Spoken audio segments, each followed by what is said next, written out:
അമ്മേ അമ്മേ ഗുരുവായൂരിൽ തൊഴുതുമടങ്ങുമ്പോൾ മമ്മിയൂരിൽ കാണും ആശ്രമമാരുടെയാണമ്മേ. പറയാം മോനെ പതിയെ ഞാനത് ചൊല്ലിത്തന്നിടാം. ഓരം ചേർന്നു നടക്കുക നീയും വാഹനമേറുന്നു.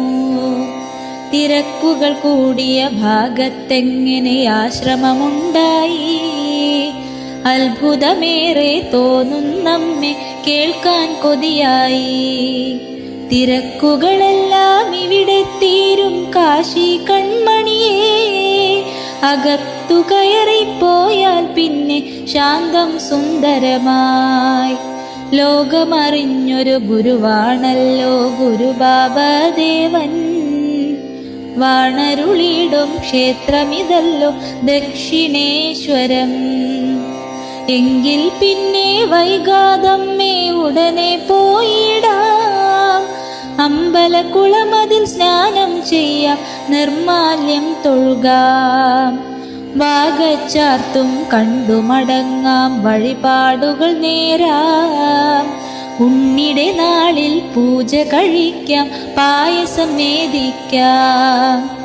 മോനു പറഞ്ഞതുപോലെ യാതൊരു ചടങ്ങുമില്ലവിടെ. അനുഗ്രഹങ്ങൾ നേടിയെടുക്കാൻ നിഷ്ഠകളാണവിടെ. ദക്ഷിണഭാഗം നോക്കിയിരിക്കും പ്രതിഷ്ഠയുണ്ടവിടെ. ദക്ഷിണേശ്വര ക്ഷേത്രം അതിന് പ്രസിദ്ധമായി മോനെ. നിഷ്ഠകളെന്നാൽ എന്താണമ്മേ മനസ്സിലായില്ല. കാശീനാഥിനു കേൾക്കാനേറെ കൗതുകമേറുന്നു. പറയാം മോനെ പടിപടിയായി ഞാൻ എല്ലാം ചൊല്ലിടാം. ശ്രദ്ധ തിരിക്കാതൊപ്പം പോരിക കണ്ണാ കൺമണിയേ. അജ്ഞാനങ്ങൾ പാടെ നീക്കി ജ്ഞാനം നേടിടാൻ വസിക്കുക നമ്മൾ ചിട്ടകളോടെ ജീവിതയാത്രയതിൽ. കലിയുഗവരദൻ കനിഞ്ഞാൽ പിന്നെ കരുതിയിരുന്നിടാം. കലിയുഗദോഷം തീരാനൊട്ടും വൈകുകയില്ലെന്ന്. അതിനാൽ നമ്മൾ അവിടെ ചെന്നാൽ എന്തു ചെയ്തിടണം? ആചാരങ്ങൾ പറയുകയമ്മേ എനിക്കു കേൾക്കാനായി. അമാവാസ്യോപാസനയാണ് അവിടെ പ്രാധാന്യം. അതിനായി നമുക്ക് ഉപവാസത്തെ ശരണം പ്രാപിക്കാം. ജന്മമെടുത്തൊരു സർവചരാചര ജീവന്മാർക്കെല്ലാം ഒഴിച്ചുകൂടാനാവാത്തതും അതു അന്നം ബ്രഹ്മമത്.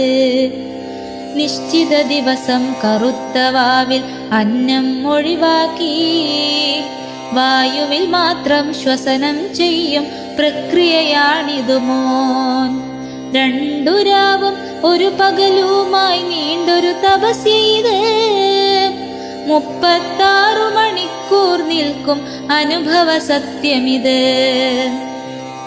ഭക്ഷണമേതും ഇല്ലാതെ നാം നാഴിക നീക്കുമ്പോൾ തളർന്നു പോകുകയില്ലേ അമ്മേ സംശയമേറുന്നു. ഗുരുവിൻ ദർശനമേറ്റു കഴിഞ്ഞാൽ ചിട്ടകൾ തുടങ്ങിയിടാം. അതിനാൽ മറ്റൊരു ദോഷവും അവിടെ ഭവിക്കയില്ല മോൻ. 3 വിധത്തിൽ ഉപവാസങ്ങൾ ഉണ്ട് മോനവിടെ. അവനാനുതകും പോലെ ഏതും എടുത്തു തീർത്തിടാം. 3 വിധത്തിൽ ഉപവാസങ്ങൾ എങ്ങനെയാണമ്മേ? കേൾക്കാനേറെ ആഗ്രഹമുണ്ട്, പറഞ്ഞിടുകയമ്മേ. ഇതുപോലുള്ളൊരു അറിവുകളെന്നും ഓർമ്മ വരുന്നില്ല. കഥ കേൾക്കുന്നതിലധികം സുഖമതു തോന്നുകയാണല്ലോ. തുളസി തീർത്ഥം സേവിച്ചങ്ങനെ ഉപവാസമതാവാം.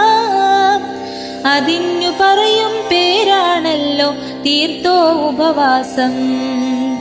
പച്ചക്കറിയതു പഴവർഗങ്ങളും കഴിച്ചെടുത്തിടാം. മധ്യമമായതെടുക്കും വ്രതമത് മധ്യമ ഉപവാസം. മിച്ചം വന്നൊരു ഭക്ഷണ തുകയത് ക്ഷേത്രത്തിൽ നൽകി, തടസ്സം നിൽക്കും കാര്യമതെല്ലാം തരണം ചെയ്തിടാം. ശാന്തി സമാധാനം വന്നങ്ങനെ നിർവൃതിയിലാവുമ്പോൾ സായുജ്യത്തിൻ സമൃദ്ധിയിലേറി ഇഴുകിച്ചേർന്നിടാം. ഇനി എന്തെല്ലാം ഉപവാസങ്ങൾ അവിടെയുണ്ടമ്മേ, കാശിനാഥിനു കേൾക്കാനേറെ ധൃതിയതു കൂടുന്നു.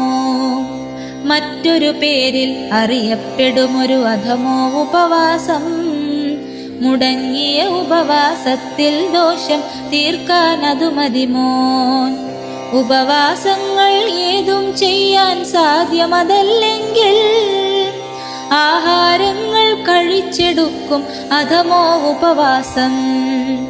പൂർണ്ണമായി ചെയ്തിടും ഉപവാസത്തിൻ മിച്ചമതിൽ 5 ഇരട്ടി നൽകി പൂർണ്ണത നേടുക നിർബന്ധം.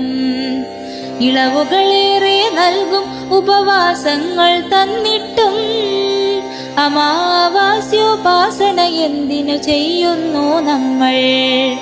മറ്റുപവാസങ്ങൾക്കെന്തേ ഫലം കുറവാണോ അമ്മേ? സംശയങ്ങൾ കൂടി വരുന്നു, എന്തൊരു മറിമായം.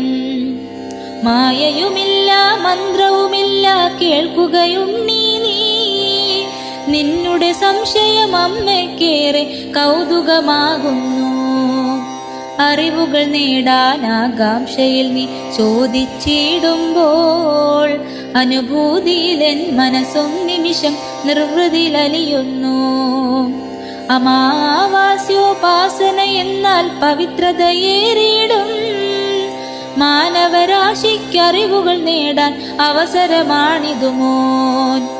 ഈശ്വരനോടു ചേർന്നിരിക്കും അർത്ഥവുമുണ്ടിതിന്, ചിട്ടയിൽ ജീവിത നിലവാരങ്ങൾ കെട്ടിപ്പൊക്കിയിടും.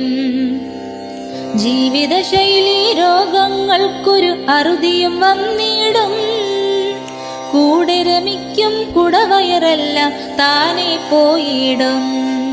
ദഹനക്കേടിൽ വന്നു ഭവിക്കും മാരകരോഗങ്ങൾ പാടെ പോയി പരിശുദ്ധിയിലായി മേനി വിളങ്ങിടും. ചിന്തയിൽ നല്ലതു മാത്രം വന്നിടും, ചിന്തിച്ചതു നേടും. ചന്ദ്രനുദിച്ചതുപോലെ ശ്രീത്വം അഴകായി നിന്നിടും. ആപത്തെല്ലാം ഒഴിഞ്ഞുപോയി മുക്തിയിലായിടും. സൽകീർത്തിയതു സമ്പത്തെല്ലാം വഴിയെ വന്നിടും. സൽസന്താനം ദീർഘായുസും വന്നു ഭവിച്ചിടും. ശത്രുദോഷം പലവിധ ദുഃഖം പാടെ തീർന്നിടും. ഇനി എന്തെല്ലാം ആചാരങ്ങൾ അമ്മയുണ്ടവിടെ, അമാവാസ്യോപാസന ജ്ഞാനം തുടർന്നെടുത്തിടും. കൂട്ടുകാർക്കു പറഞ്ഞു കൊടുക്കും എല്ലാ കാര്യങ്ങൾ, കൃത്യതയോടെ ചെയ്യും ഞങ്ങൾ പൂർണ്ണമായി തന്നെ. മറ്റൊരു അവസരം തന്നീടിൽ ഞാൻ ബാക്കി പറഞ്ഞിടാം. മുഴുവൻ പറയുക സാധ്യമതല്ല, അറിയുക കൺമണിയേ. ക്ഷേത്ര കവാടം കവിയുന്നുണ്ട്, ആളുകൾ കൂടുന്നു. ഗുരുവിൻ ദർശന വേള ഇതല്ലോ, നമുക്ക് പോയിടാം. ശരണം ശരണം ശരണം ശരണം ഗുരുവേ ഗുരുബാബാ. ശരണം തരണേ ശരണം തരണേ ജയ ജയ ഗുരുബാബാ. അന്ത്യശരണം അന്ത്യശരണം ഹരിയേ ഗുരുബാബാ. അനുഗ്രഹം തേടി വരുന്നേ ഞങ്ങൾ അംബിക രൂപഹരേ.